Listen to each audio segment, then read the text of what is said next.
tell you about aliens and the alien agenda. Back in 1954, under the Eisenhower administration, the federal government decided to circumvent the Constitution of the United States and form a treaty outside of the borders of the United States, within the borders of the United States, basically a treaty from entities outside of the borders of the United States, and it was supposed to be secret. It was called the Greada 1954 Treaty, G-R-E-A-T-A, Greada 1954 Treaty.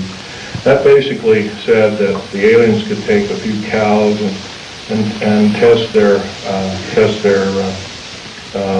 implanting techniques on a few human beings, but they had to give detailed lists of the people involved, etc., etc. Slowly but surely, the outer space aliens slowly altered the bargain until they decided they wouldn't go by it at all. And back in 1979, this was a reality. The firefight occurred kind of quite by accident. I was involved in, we were building an addition to the deep underground military base at Del State, New Mexico, which, by the way, is probably the United States' deepest base. It goes down 7 levels over 2.5 miles deep. But at that particular time, we had drilled 4 distinct holes in the desert ground, and we were going to link them together with shape charge explosives.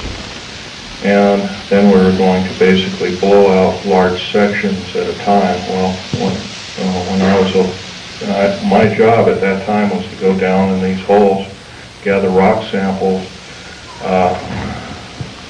check them for their particularity or particle count, give a detailed account of what kind of chemical explosive or plastic explosive to use, and we'll go from there. As I was headed down there, to my total surprise, we found ourselves amidst a large cavern that was already full of outer space aliens, otherwise known as large graves. I was petrified, as most people might be. The only thing I could think of doing at the time was shooting at them. I killed 2 of them, but by the time I could reload and refire at that time, I had a Walter PPK pistol. I was an engineer, so I didn't feel I had to carry a gun underground. And I always carried this particular one. It's nice and small, and it's quite effective. But anyway, I killed a couple of these things, and at that time there was several other groups of people down there. It's about 30 people total, and 30 to almost 40 more came down there, and they all got killed.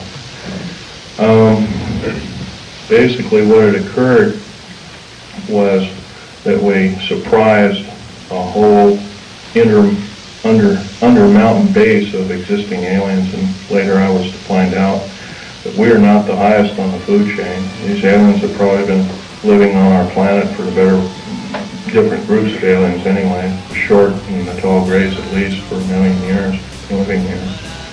And this could explain a lot of the theory behind the ancient theory of ancient astronauts and these other kinds of things like that.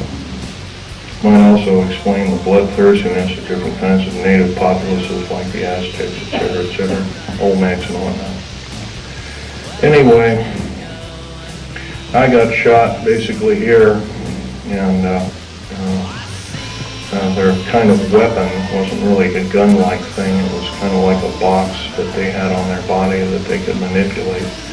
And it burned a hole in me, and it split my ribs apart, and kind of gory and all that kind of stuff. But anyway, it also gave me a high dose of rather nasty cobalt radiation.